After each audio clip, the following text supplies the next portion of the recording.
There is so much hope for rugby in 2023 and especially the World Cup after this latest news. World Rugby just announced a set of directives for 2023 that will see the laws of rugby better for the spectators. It's not necessarily the rules are going to change, but there's going to be more of an emphasis on certain laws, and I'll unpack that in this video. Maybe World Rugby watched my video on suggested law changes. Only kidding. Basically, this all stemmed from a conference in London with one key aim: to enhance the attractiveness of 15s rugby. Stakeholders in attendance included CEOs, head coaches and directors from Argentina, Australia, England, Fiji, France, Georgia, Ireland, Italy, New Zealand, Scotland, South Africa, USA and Wales. It also included match officials, international players and competition-based organisations such as Super Rugby, Six Nations Rugby Championship. It's not a secret that the game at times can be slow and turn new viewers away. They identified a bunch of key areas which I'll put on the screen. The message is simple: speed up the game, make it more attractive to the audience and increase player safety. So here's each of the changes, and I'll also do a bit of unpacking on what this will actually do to international rugby.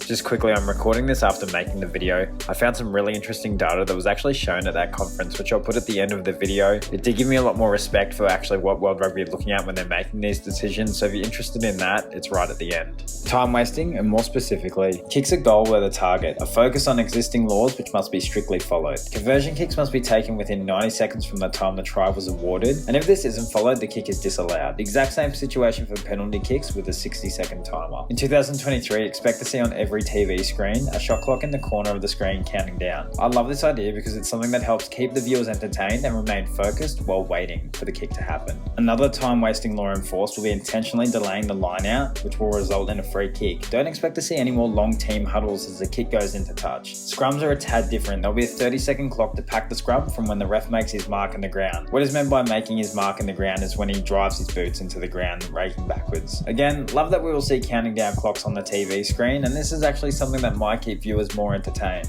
The only downside I can see here is for people playing at the grassroots level, you probably won't be given a visual clock like players in big stadiums. Still a great change in my opinion and will speed the game up dramatically. Secondly, the TMOs are now under the pump basically to make a decision quicker and to interfere less with the on-field referee instructed to lead the way. I think this may end up looking like instead of referees blowing their whistle for the entire stadium to watch a review, it's more likely to be referee given the exact details and outcomes as they call upon the TMO. This makes complete sense to me. The TMO has the technology, work it out then give the call, right? Thirdly, the water carriers have been reduced to simply just 2 people on the field, and in a trial this resulted in a significant reduction in unnecessary stoppages. Some teams were having 4 to 5 water carriers, which basically meant more traffic coming on and off the field. When asked about this change, World Rugby director Phil Davies added that water carriers should only be on the field for 60 to 90 seconds during kicks at goal, and those random natural stoppages that happen during games will be completely cut out unless there's been no try scored for a significant period of time. To me that sounds like if it's been 20 to 25 minutes and there's been no try, they might stop for a quick water break for the players. Fourth change is that players demonstrating negative actions will be handled strongly by the referees. What is meant by negative actions is the pilfer or jackler grabbing onto the player's jersey as opposed to the ball, players cleaning out intentionally trapping the tackler in the breakdown to milk a penalty. You also can't hold the ball, roll it away, or any silly bugger actions when a penalty is blown. I think strengthening the quick tap is vital in ensuring that less full-arm penalties are given and more running rugby is allowed to happen.